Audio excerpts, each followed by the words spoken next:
Do you like free editing apps? If you take photos on your phone, today we're going to review 3 apps. 2 of them you've probably heard of, 1 of them you probably haven't heard of, and at the end, if you're on social media and you do Instagram stories and things like that, I'll throw in a bonus for you as well. All right, let's get into it.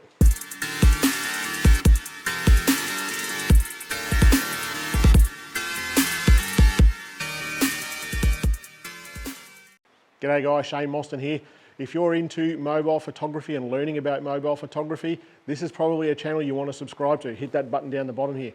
Now every week I put out 2 videos. They're all about astrophotography, low light photography, product photography, and there's lots of editing videos and tutorials and reviews on different apps in amongst those videos as well. So hit the subscribe button down the bottom there, turn the bell notifications on so you're one of the first people to see what it is I'm putting out each week.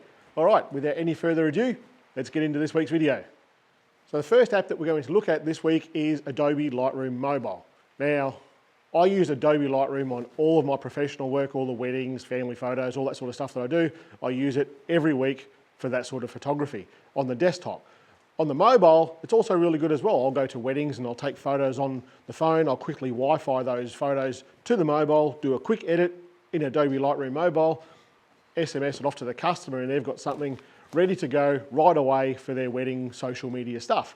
So how are you going to use Adobe Lightroom Mobile? Well, one, you don't actually have to have a subscription service to use this product. There are definitely some functions that you can't use, but all the stuff that we'll go through now, you can use, and it's all free. Basically what you're going to miss out on is the syncing stuff, as in the profiles, the presets and things like that that I use on my desktop version. I won't be able to sync that to the mobile phone. Let's have a look at what it can do. All right, so in the app, what we've got going on here, this is a photo I took a few weeks ago. You're going to have access to all of this stuff here with the exception of that little cloud button up the top there. That's the syncing between the desktop version, the cloud, and the mobile version. So if you don't have the subscription, you won't have access to that, but you'll have access to a lot of these other tools. Now I use this, if we go across the tools at the bottom here, you've got this selective icon here, and you can do things like give it an ND filter sort of effect to it. We hit the plus up the top here, we use a graduated filter if you like, and bring it down from the top, and we can make that, with these icons down the bottom here, we can make it lighter, darker, more saturated and so forth. So we can just, I'll give you an example of what we're doing here. We can bring that sky down a little bit darker there. That's the sort of thing that you can do with it. And all the effects and stuff that we're about to go through, you'll see how they work with those sort of filters. With the other selective tool there, you've got circles and you've got also a paintbrush. So if you wanted the paintbrush, we can certainly paint down the bottom here, and we can sharpen that up a bit or dehaze it even to make it a little bit more detailed. I'll hit the tick on the bottom there and we'll move on to the next stuff. You've got a healing tool there, and the healing tool that Adobe has, it's in Lightroom, it's okay, but it's not great. We'll go through another app in a minute that the healing tool is just bloody spectacular. Won't go through that one here. Got the crop self-explanatory. You can do the rotate part there as well. Profiles, Adobe Lightroom Mobile comes with a series of profiles. There's got a modern one, an artistic one, a black and white one, and a vintage one, and they're okay. But if you're going for a look and you're trying to keep that look sustained throughout, say, your Instagram feed, I've got a better app for that. We'll look at that one in a couple of minutes. Hit the cross there. We'll look at the light, and the light is where you'd look at your exposure, your contrast, your shadows, your highlights. We're not speaking anything here that's a riddle to anyone. I've covered this in many different apps, and they all do basically the same sort of thing. The color is where you get your white balance, and you can also do some selective color stuff here. If we go up to the mix, you can do the hue, the saturation, the luminance of different colors through the spectrum there. So for example, there's a lot of green in here. If we hit the green and we change the hue, you'll see the color of the grass there is changing. If you want to make it more saturated or desaturated, it does the same thing. We're not speaking about anything here that's unusual to most of you that's edited a photo before. We hit done on that. What it also has, when you hit that mix button there, you've got this button in the middle there, and what you can do with that, when it's selected, you can go up to anywhere on the photo and you put a mark, and you'll see there that it's taking a sample of that color, and we can change the hue of the sky there by moving around the screen. If we wanted to change the luminance, make the sky brighter, we can certainly do the same thing.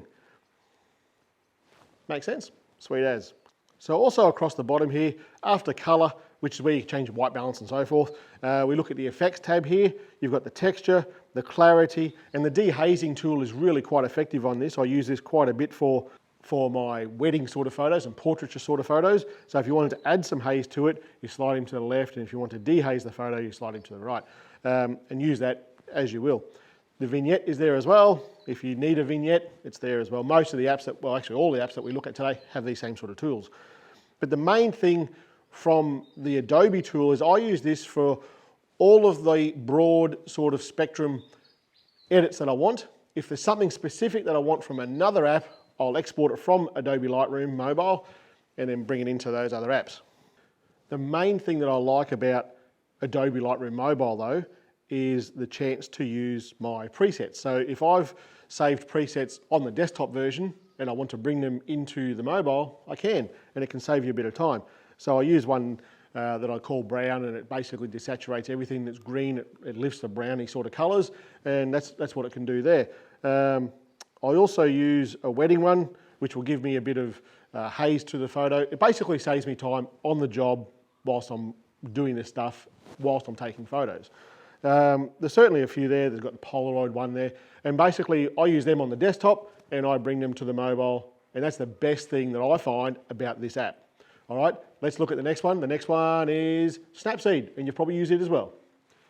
All right, this tool is Snapseed. I've done lots of tutorials with Snapseed. You can download it, it's free all the way through. You can use it for Android and for iPhone. So why do I like this tool over other tools? There's a couple of things in this tool that I find are superior to pretty much anything else. So this is a photo that I took at the Grampians a few weeks ago now. I did a good little vlog on that one. It tells you all about some really cool composition photos, and I'll put a link to it up the top here. What we're going to do with this photo though is the healing tool. So the way that Snapseed works with all of the tools, you've got the looks across the bottom there, and they are basically filters that you can put onto all your photos. The healing tool is probably better than any other tool in any of the other apps that we talk about today, including Lightroom Mobile. It's probably second to only Adobe Photoshop with the Content Aware fill, if you're familiar with that. But if you're not, this is how you use it on Snapseed. So we'll go into Tools and we'll find the Healing tool, and the Healing tool looks like a couple of Band-Aids there. So we'll go into that. And what I want to do here in this photo is get rid of these rocks that are on the side of the photo here. They kind of take away from the photo. So with the Healing tool selected, what I'm going to do is just go over these rocks, and it will actually do a pretty bloody good job of getting rid of them. Hit the tick on that, and that is a really good tool if you want to get rid of power lines, rubbish, things like that from a photo, and it'll work pretty well. So with Snapseed, what else is in Snapseed that you'd really want to use? Well, to be honest, there's bloody heaps. You can do so many things with Snapseed, and I'll link up the top here to all of my Snapseed tutorials, and you'll really get a lot out of this stuff. In the tools, you've got things, you can do white balance. You can even edit raw photos in Snapseed if you've taken a raw photo. It's got other things in there as well. It's got like vintage filters, grunge filters, all sorts of filters. But the way that these tools all work, it's very intuitive. So say we'll go into Tune Image up the top here, and Tune Image is very similar to a combination of the light module in Adobe Lightroom as well as the color module in Adobe Lightroom. If we slide our finger up or down, it's going to bring up subtools within that menu. And what that's going to do is say, we'll go to contrast here. If we want to increase the contrast, we'll simply slide our finger right, slide it left, and it's going to use that tool that way. And all of the tools that are in Snapseed work the same way. All right, number 3, what are we talking about? RNI Films. Have you heard of them? I hadn't heard of them. I was looking through the App Store and I thought, just at editing apps, and I come across this one, and to be honest, it's a pretty bloody powerful tool. You download this sucker, you load it onto your phone. It's not a camera app. It's a emulator app. So RNI Films have been around for a long time. They've been around. They do basically film emulations for digital photos on desktop. And that's great, but how does it work for a mobile phone? Well, it works pretty well the same way. It's a free app, and it gives you a lot of emulations for free. You can pay for more, but you don't have to. You can find one of the free ones and go, I like that look, and go from there. So let's have a look at some of the things that you can do with this app. So here we've got a photo of Frankie in the app of RNI Films. Straight away down the bottom here, you can see, if you're an old film shooter, you will even identify some of these films. You've got negative written down the bottom there. If we go over to the right, you've got slide. Remember the slideshow when you were a kid?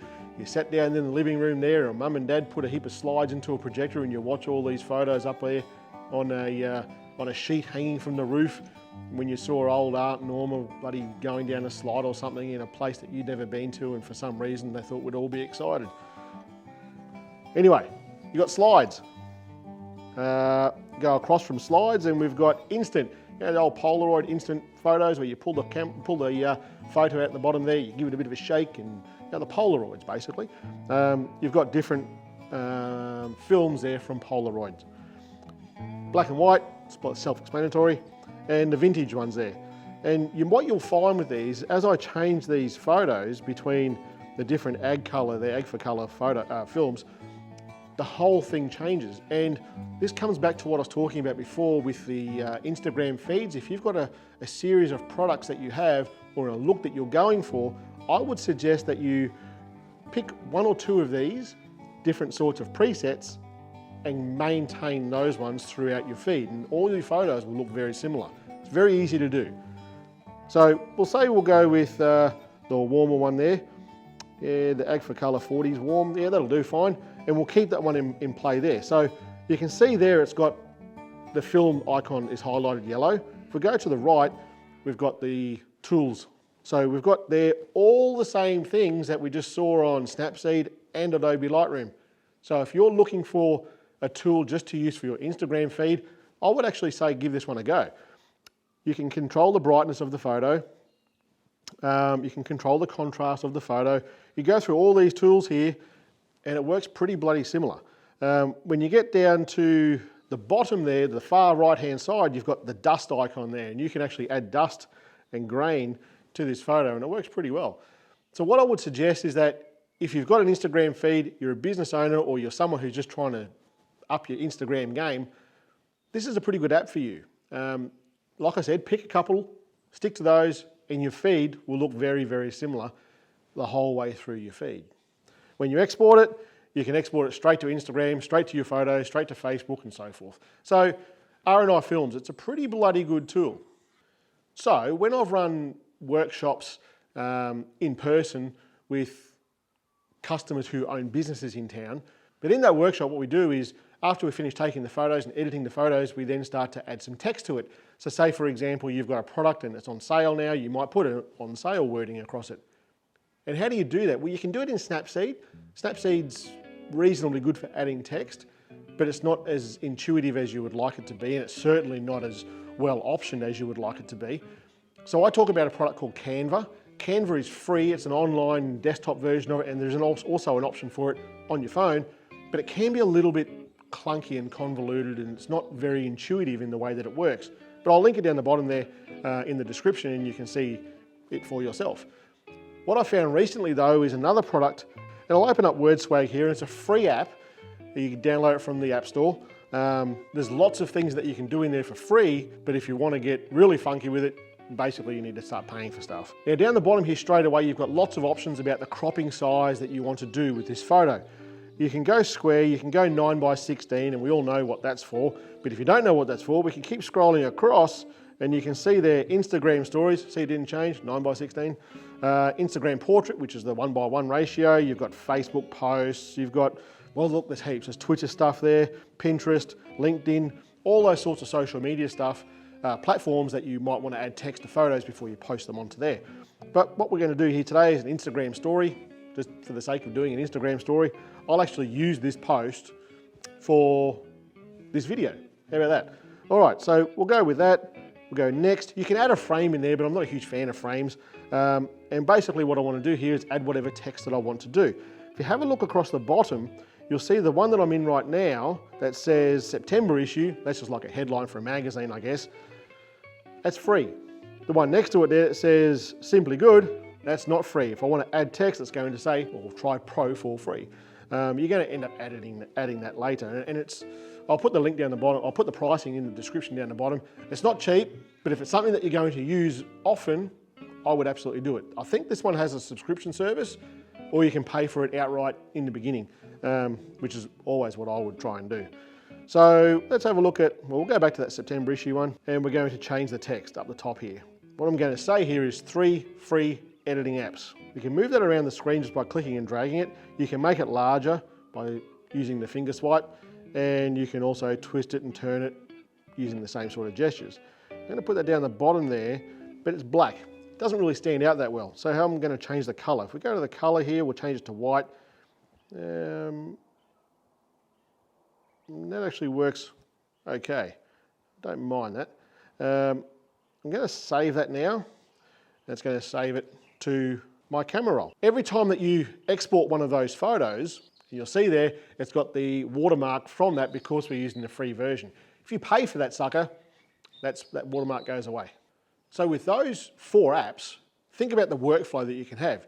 You can bring a photo in, or you can even take it with Adobe Lightroom, do your major editings, your global editings in Adobe Lightroom, bring it over to Snapseed and get rid of some power lines, rubbish, rocks off the side of the photo. You can bring that into RNI Films then and do a grungy sort of vintage emulation look on that photo, and then bring it into Word Swag, put your text on it and throw it up to social media. They all work pretty well together. It's certainly tools that I'm going to start using more often. I hope you like it. All right guys, I'll see you next week.